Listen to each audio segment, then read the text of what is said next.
Swastiastu. Om Awigenam Astu Namo Sidam. Om Anubadrah Kratawiyantu Wiswata.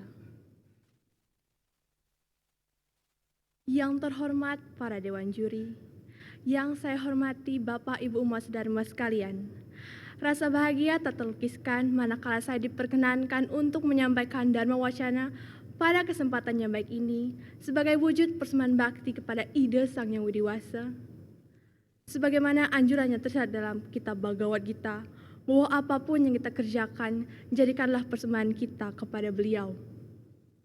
Dalam kesempatan yang baik ini, saya ingin menyampaikan Dharma Wacana dengan tema Dana Punya yang saya beri judul Eksistensi Dana Punya di Zaman Kali Yuga.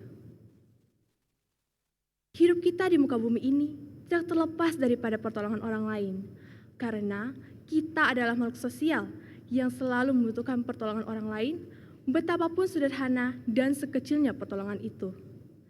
Oleh karena itu, apapun yang kita peroleh dalam kehidupan ini, sebagiannya melekat jasa orang lain. Jasa yang melekat pada hasil yang kita peroleh itu harus kita kembalikan kepada mereka yang berhak. Inilah yang dilakukan secara sadar dalam bentuk dana punya. Dana punya tidak saja hak, tapi sudah merupakan kewajiban bagi kita semua. Bahkan dalam kitab Sarasa Mucaya menyebutkan, seseorang yang tidak memanfaatkan hartanya untuk dinikmati atau disedekahkan, maka harta itu sama sekali tidak ada artinya. Hal ini jelas diamanatkan dalam kitab Atharwa Weda, bab 3, sloka 2, adaya 4, subta 5, yang berbunyi, Sata hasta samahara, sahasrahata samkira. Wahai umat manusia, perolehlah kekayaan melalui jalan dharma dengan 100 tanganmu, dan dermakanlah dana punya itu dengan kemurahan hati dengan 1000 tanganmu. Dana punya, sesuai dengan asal katanya, dana berarti pemberian, dan punya berarti selamat, baik dan suci. Jadi dana punya adalah pemberian yang baik dan suci secara terus ikhlas guna mengamalkan ajaran dharma, juga sarana untuk meningkatkan serada dan bakti kita kepada ide Sang Yang Widiwasa. Hal ini tampaknya begitu gampang diucapkan, tak begitu sulit dilakukan dalam kehidupan sehari-hari. Dalam kitab Sarasa Mucaya sloka 172 menyebutkan bahwa di 3 dunia ini, yang dimaksud adalah alam bur, buah, dan suah, tidak ada perbuatan yang lebih sulit dilakukan daripada melakukan dana punya. Mengapa sulit? Jawabannya sudah termuat dalam sloka 172 itu sendiri. Disebutkan bahwa pada umumnya manusia sangat terikat pada harta bendanya yang ia peroleh dengan cara bersakit-sakit. Karena proses mencari harta benda itulah memerlukan perjuangan yang luar biasa, maka seseorang cenderung terkadang melepaskan hartanya untuk dipuniakan. Umat saudara yang berbahagia, ajaran dana punya dapat kita kaitkan dengan ajaran tatom asih, yakni aku adalah kamu dan kamu adalah aku. Di sini kita semua adalah sama. Pandanglah, lihatlah setiap orang seperti diri kita sendiri yang memerlukan pertolongan, bantuan, dan juga perlindungan demi keberlangsungan hidup yang harmonis. Seperti yang dituangkan dalam kitab Suci Weda, Wai Sudaiwa Kutumbakam, yang artinya semua makhluk adalah bersaudara. Memahami dan menghayati ajaran tatom asih, sudah seharusnya kita saling tolong-menolong terhadap sesama. Bila kita kuat, bantulah orang yang lemah. Bila kita mampu, bantulah orang yang tidak mampu. Dan bila kita berilmu, maka bagilah ilmu itu sesuai dengan ajaran dharma. Umat saudara yang saya hormati, ada pun beberapa kitab yang menjelaskan tentang dana punya. Yang pertama pada kitab Manawa Dharma Sastra, bab 4, sloka 193. Triswapye tesu dan tamhi, widina apricitam danam, datur bawatiam artaya prararta datur rewaca. Walaupun harta itu diperoleh sesuai menurut hukum dharma, tapi bila tidak didermakan kepada yang layak, akan terbenam ke kawah neraka. Selanjutnya pada kitab Sarasa Mucaya sloka 170. Amat Saryam Buddha Prahur Danam Daramaca Samyam awasitena nityam hi tiage tia satye subam. Adapun yang disebut dana punya adalah nasihat atau wejangan para pandita. Sifat yang tidak dengki, taat melakukan dharma. Sebab bila semua itu dilakukan dengan tekun, ia akan memperoleh keselamatan sebagai pahala dan dana punya. Umat saudara yang dimuliakan, kesimpulan dari dua sloka tersebut adalah walaupun kita memperoleh harta kekayaan sesuai dengan ajaran dharma, tapi bila tidak didermakan, tidak dipuniakan, tidak akan mendapatkan warnugraha bagi kita sendiri, dan dana punya tidak hanya bersifat materi saja. Menurut Swami Vivekananda, ada 3 yang termasuk dana punya. Yang pertama adalah dharma dana, yakni memberikan budi pekerti yang luhur untuk merealisasikan ajaran dharma.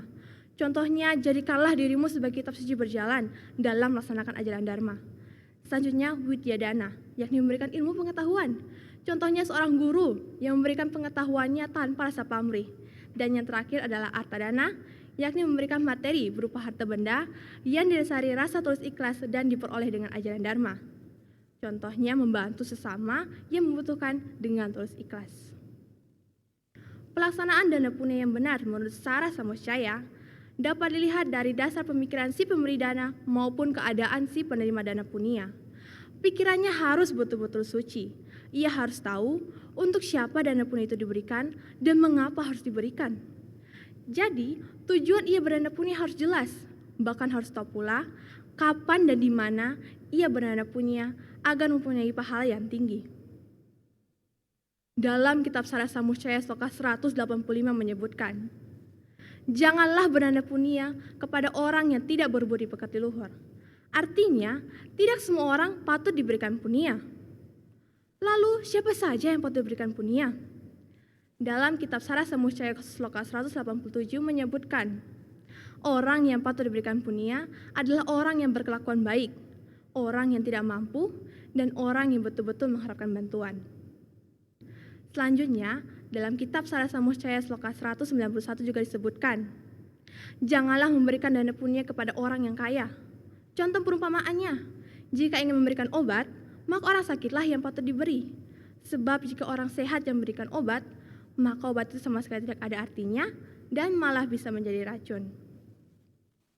Umat saudara yang dimuliakan, dalam kitab Sara Samosjaya sloka 183 berisi perincian waktu yang tepat dalam berdana punya. Uttarayana, saat matahari berada di utara khatulistiwa. Wiswakala, saat matahari tepat berada di khatulistiwa, dan Daksinaya, saat matahari berada di selatan khatulistiwa.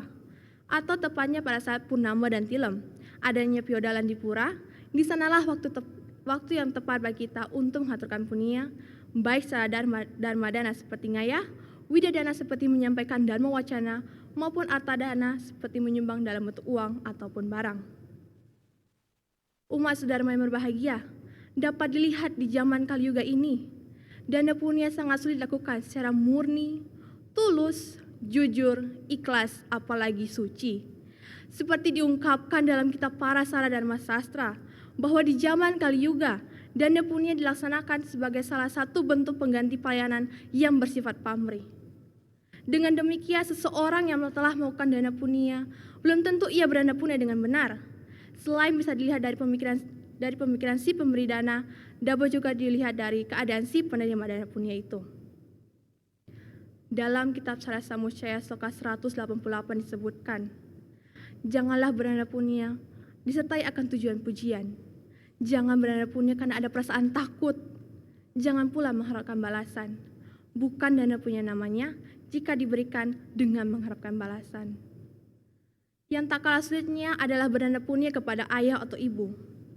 Dalam kitab Sara Samosjaya sloka 189 disebutkan bahwa bila ayah atau ibumu meminta dana, meskipun nyawa sekalipun patut dipersembahkan. Mengapa sampai nyawa sekalipun harus direlakan? Dalam kitab Sara Samosjaya sloka 190 menyebutkan, karena besar penderitaan ayah ibumu semasa engkau ada dalam kandungan. Oleh karena itu, penderitaan ayah ibumu itulah merupakan utang si anak yang tidak mampu dia balas dalam waktu 100 tahun. Namun, marilah kita melakukan dana punya sesuai dengan kemampuan kita. Karena dengan melakukan dana punya merupakan salah satu kegiatan yang agung dan mulia. Dharma dapat menumbuhkan sifat-sifat kedewataan, baik bagi si pemberi maupun si penerima dana punya. Ingat, satu pemberian kecil kita berdampak besar bagi orang yang membutuhkan. Oleh sebab itu, marilah kita melakukan minimal 1 dana punya setiap hari dan jadikanlah hal tersebut sebagai sebuah kebiasaan.